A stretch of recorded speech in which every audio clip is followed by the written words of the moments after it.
This is Revathi. Welcome back to our channel. మీకు వినిపించబోయే కథ villain episode number 111.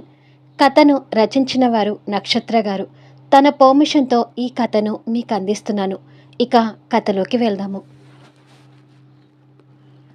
Aditya గురించి నీకు చెప్పాను కదా అక్క, నిన్ను పరిచయం చేయమని ఆదిత్య అడుగుతున్నాడు అని అంది స్వాతి.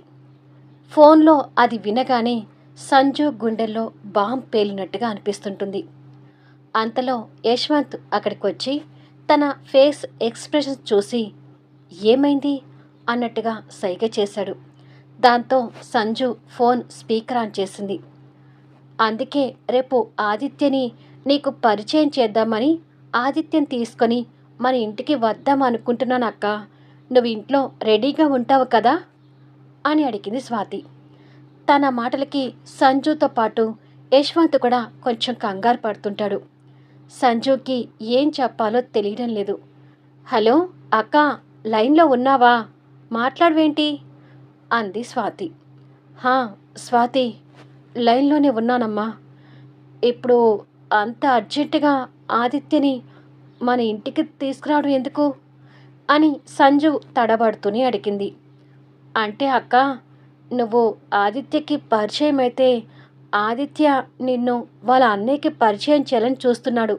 పైగా ఆదిత్యని నువ్వు కూడా ఎప్పుడు చూడలేదు కదా అక్క. ఒకసారి మీ ఇద్దరిని పరిచయం చేయాలని నాకు కూడా ఉంది అని అంది స్వాతి. తన మాటలకి ఇద్దరు ఇంకా కంగారు పడుతుంటారు. ఏం మాట్లాడాలో ఇద్దరికీ తెలియడం లేదు.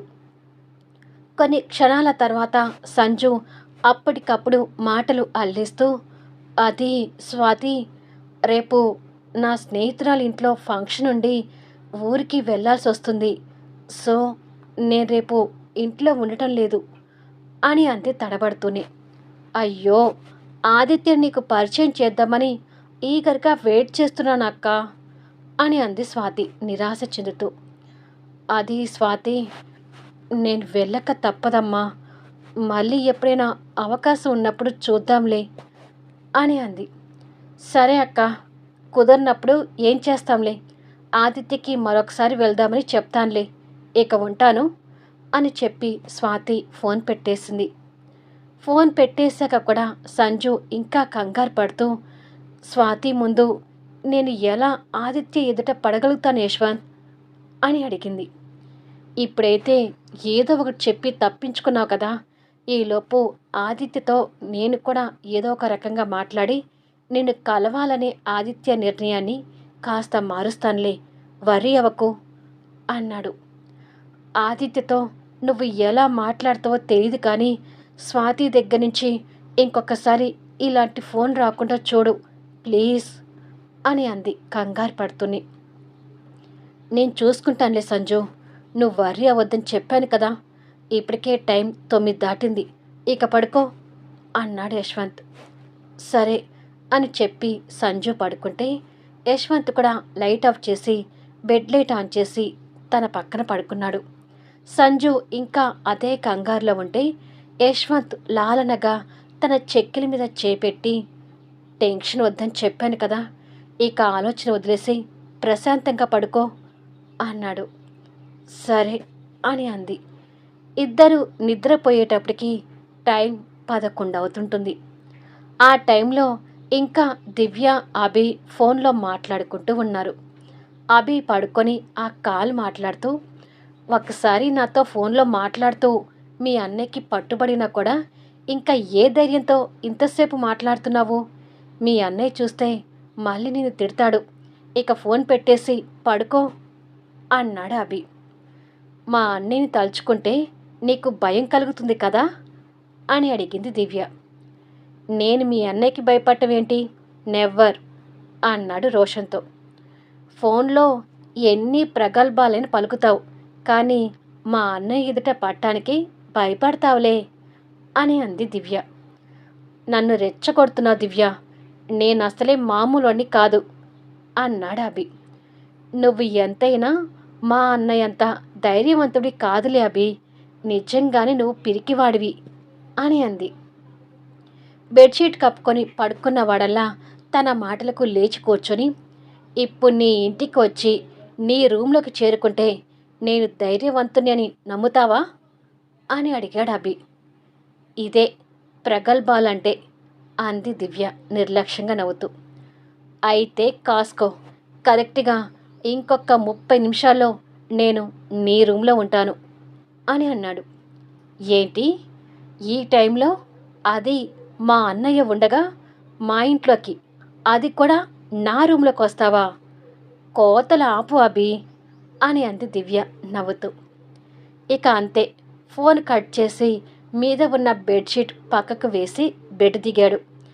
దెబ్బకి ఫోన్ కట్ చేశాడు, లేకపోతే మా ఇంటికి వస్తాడంట అని దివ్య ఆ మాటల్ని నిర్లక్ష్యంగా తీసుకుంటూ బెడ్షీట్ కప్పుకొని పడుకుంది.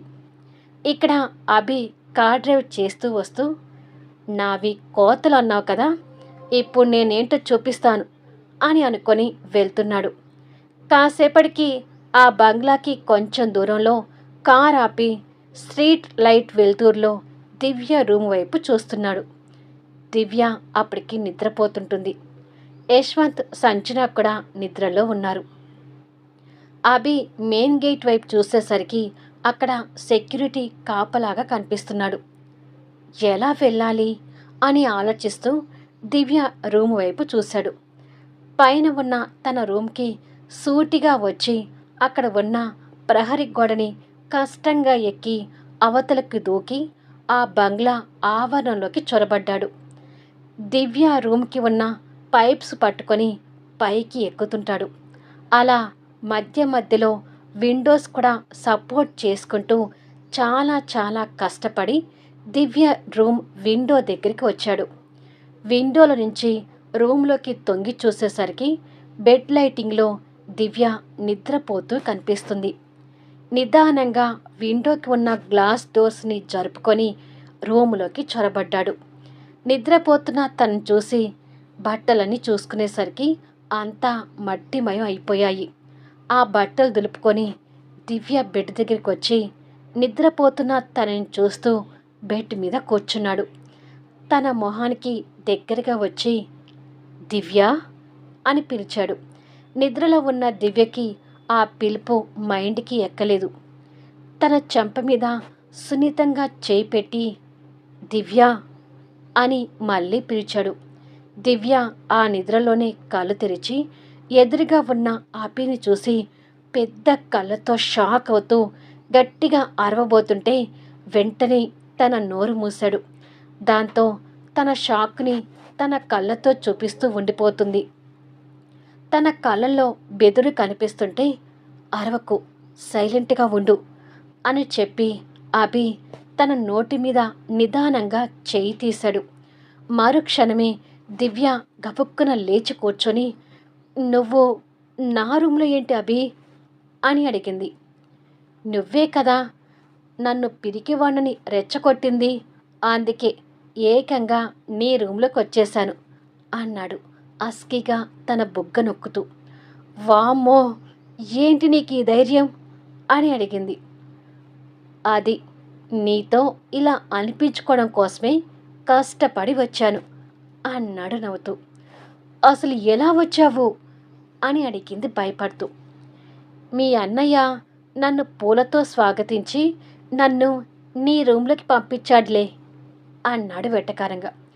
అబ్బా, నేను ఇక్కడ భయపడి చస్తుంటే నువ్వు ఇప్పుడు ఇలా మాట్లాడడం అవసరమా అని అంది భయపడుతూ. నా తిప్పలు నేను పడి వచ్చానులే, కానీ నన్ను పిరికివానని చెప్పి నువ్వెందుకు అలా భయపడుతున్నావు అని అడిగాడు. ఇది చెప్పు, నువ్వు వస్తుంటే సెక్యూరిటీ చూశాడా? సెక్యూరిటీ చూడకుండా రావటం అస్సలు కుదరదు కదా, అంటే సెక్యూరిటీ నిన్ను చూశాడనే కదా అర్థం అంటూ కంగారు పడుతూ అడిగింది. అంత భయపడకు, నేను ఇంట్లోకి వచ్చింది నువ్వు తప్ప ఎవ్వరూ చూడలేదు. కింద నుండి పైప్స్ పట్టుకొని పాకులాడుతూ వచ్చి నీ రూమ్లోకి దూరాను అన్నాడు. అయ్యో, నా రూమ్లోకి రావటానికి అంత కష్టపడ్డావా అభి అని దివ్య జాలిగా అభి చెంప మీద చేయి పెట్టి అంది. మరి నా హీరోయిన్ ముందు నేనేంటో చూపించుకోవాలంటే ఇలాంటి సాహసాలు చేయక తప్పదు కదా అన్నాడు నవ్వుతూ. నేనసలు అలా మాట్లాడకుండా ఉండాల్సింది. నువ్వు ఇంత ధైర్యం చేసి వస్తావని అనుకుంటే నేను అలా మాట్లాడకపోయేదాన్ని. ఇప్పుడు మా అన్నయ్య నిన్ను చూశాడంటే మనిద్దరి ప్రాణాలు తీస్తాడు అభి. ప్లీజ్ త్వరగా ఇక్కడి నుంచి వెళ్ళిపో అని అంది. నేను ఇంత కష్టపడి వచ్చింది అంత ఈజీగా వెళ్ళిపోవడానికా అని అడిగాడు. మరి అని అడిగింది గుడ్లు వెలబెట్టి. నైట్ సూటులో ఉన్న తన్ని అస్కీగా చూస్తూ, ఈ బెడ్ లైటింగ్లో ఈ నైట్ డ్రెస్లో సూపర్గా ఉన్నా తెలుసా. ఫస్ట్ టైం నేను ఇలా నైట్ డ్రెస్లో చూస్తున్నాను కదా, పిచ్చిగా ముద్దొస్తున్నావు అని దగ్గరికి లాక్కున్నాడు. అభి మాటలకు దివ్య బుగ్గలు సిగ్గుతో ఎర్రగా మారిపోతూ, పో అభి అని అంది. ఇంత కష్టపడి వచ్చింది పోవటానికి కాదని చెప్పాను కదా అంటూ బెడ్ మీద తాపీగా పడుకున్నాడు. ఇదేంటి ఇలా పడుకున్నావు అని అడిగింది కంగారుగా. పడుకోక నీతో తొక్కుడు బిల్ల ఆడమంటావా ఏంటి అని అడిగాడు. అయ్యో అభి, మా అన్నయ్య చూస్తే చంపేస్తాడని చెప్పాను కదా అని అంది. మీ అన్నయ్యకి నేను భయపడనని నేను కూడా చెప్పాను కదా అంటూ తనని మీదకి లాక్కున్నాడు. అమాంతం వచ్చి అభి మీద పడి, నీకు చాలా ధైర్యం ఉందని ఒప్పుకుంటాను కానీ వెంటనే వెళ్ళిపో అభి ప్లీజ్ అని అంది. నాకు కావాల్సింది నేను తీసుకునే వరకు అస్సలు వెళ్ళను అన్నాడు. ఏం కావాలి నీకు అని అడిగింది. అది మాటల్లో కాదు, చేతల్లోనే అడుగుతూ తీసుకుంటాను అని తనని పక్కకి పడుకోబెట్టాడు. తన బెడ్ మీద అభి అంత పక్కగా ఉండేసరికి దివ్య మనసులో అలజడి రేగుతుంటుంది. ఇక్కడ వీళ్ళిద్దరికీ రొమాన్స్ స్టార్ట్ అవుతుంటే ఆదిత్య రూమ్లో ఆదిత్య, పూర్ణ రూమ్లో పూర్ణ, యశ్వంత్ రూమ్లో యశ్వంత్, సంజన ఆదమరిచి నిద్రలో ఉన్నారు. అంత దగ్గరగా ఉన్న అభి దివ్యని చూపులతోనే కట్టి పడేస్తుంటే, ఏంటి అభి అదోలా చూస్తున్నావు అని అడిగింది. ఎలా చూస్తున్నాను అంటూ తన టాప్లో నుండి లోపలికి చేపెట్టి తన నడుము వంపుని సున్నితంగా నొక్కాడు. ఒక్కసారిగా దివ్యకి కరెంట్ షాక్ కొట్టినట్టుగా అయి తన శరీరం అస్తిత్వం కోల్పోతూ మత్తుగా చూస్తుంటుంది. అభి తన నడుము వంపులను సవరిస్తుంటే తన బ్యూటీ స్పాట్ చిటికిన వేలికి తగిలింది. ఆ స్పర్శకి తన నరాలు తెలియని మత్తుతో పట్టు కోల్పోతున్నట్టుగా ఉంటాయి దివ్యకి. వేలికి ఆ స్పాట్ తగలగానే చిటికిన వేలుతో ఆగకుండా చూపుడు వేలును తన నాభిలో పెట్టి సున్నితంగా నొక్కుతున్నాడు. అభి అంటూ దివ్య కళ్ళు మూసుకొని వణుకుతున్న పెదవులతో మత్తుగా మూలిగింది. ఇప్పుడు అభి చూపులు వణుకుతున్న తన పెదవుల మీద పడ్డాయి. ఇక క్షణం కూడా లేట్ చేయకుండా తన మీదకి చేరిపోయాడు. ఇప్పుడు అభి మొత్తం తన మీద ఉండేసరికి దివ్య శరీరం జల్లుమంటూ తెలియని ప్రకంపనలకు గురవుతుంటే కళ్ళు తెరిచి అభిని చూసింది. తెలియకుండానే దివ్య చేతులు అభిని చుట్టేసుకున్నాయి. దివ్య అలా గట్టిగా హక్ చేసుకునేసరికి అభిలో కూడా కొత్త ఫీలింగ్స్ కలుగుతూ నిదానంగా తన పెదవిని టచ్ చేశాడు. ఇక అంతే, దివ్య మత్తులో మునిగిపోయింది. అలా ఇద్దరి శరీరాల మధ్య పట్టు కోల్పోయే కొద్దీ వాళ్ళ ముద్దుల్లో గాఢత అంతకు అంత పెరుగుతూ ఉండిపోయింది. నిద్రలో ఉన్న సంజనకి మేలుకో వస్తూ మిసులుతూ ఉంటుంది. తన నిద్రకి భంగం కలగటం తనకి దాహం కావడమని అర్థమై దాహం కోసం తడారిపోయిన గొంతుతో నిద్ర కళ్ళతోనే కళ్ళు తెరిచింది. పక్కన యశ్వంత్ తన నడుము చుట్టుకొని నిద్రపోతూ కనిపిస్తున్నాడు. నిద్రలో అమాయకంగా కనిపిస్తున్న యశ్వంత్ని చూసి సంజు ఆ నిద్ర కళ్ళతోనే చిరునవ్వు చిందించి యశ్వంత్ నుదిటిన ప్రేమగా ముద్దు పెట్టింది. ఆ ప్రేమ ముద్దుకి యశ్వంత్ కూడా మేలుకొని నిద్ర కళ్ళతోనే కళ్ళు తెరిచి తనని ఇంకాస్త హగ్ చేసుకొని, ఏంటి సంజు అని అడిగాడు. అయ్యో, నిన్ను డిస్టర్బ్ చేశానా అని అంది. అదేమీ లేదు కానీ ఈ టైంలో నిద్ర లేచావేంటి అని అడిగాడు. బాగా దాహంగా ఉంది యశ్వంత్, వాటర్ తాగి పడుకుంటాను అని అంది. అవునా, సరేలే వెళ్ళు, పక్కనే ఉంది కదా బాటిల్, తీసుకుని తాగు అన్నాడు తన నడుము మీద ఉన్న చేయి తీసి. "ఉమ్" అని చెప్పి లేచి బాటిల్ అందుకునేసరికి అది ఖాళీగా కనిపిస్తుంటుంది. అయ్యో, వాటర్ లేవు యశ్వంత్, కిందికి వెళ్ళి తెచ్చుకోవాలి అని అంది. అవునా, తోడుగా నేను కూడా వస్తాను పదా అంటూ యశ్వంత్ లేవబోతుంటే, అయ్యో నువ్వొద్దు, నేను తెచ్చుకుంటానులే అని అంది. భయం లేకుండా వెళ్ళగలుగుతావు కదా అన్నాడు. నాకేం భయం, అదేమీ లేదు, నువ్వు పడుకో అని చెప్పి బాటిల్ తీసుకుని కిందికి వెళ్తుంటుంది. తిరిగి యశ్వంత్ పడుకుంటాడు. మళ్ళీ నెక్స్ట్ వీడియోలో కలుద్దాం. అభి ఇంట్లో ఉన్నాడు, సంజు కిందికి వెళ్ళింది. ఫైనల్గా ఏదో షాక్ అయ్యే సంఘటన జరగబోతుంది. అదేంటో తెలుసుకోవాలంటే వీడియోస్ స్కిప్ చేయకుండా చూడండి. కథ నచ్చితే దయచేసి లైక్ చేయండి, కామెంట్ షేర్ చేయండి, సబ్స్క్రైబ్ చేసుకొని ఛానల్ షేర్ చేస్తూ సపోర్ట్ చేయండి. Thanks for లీజనింగ్.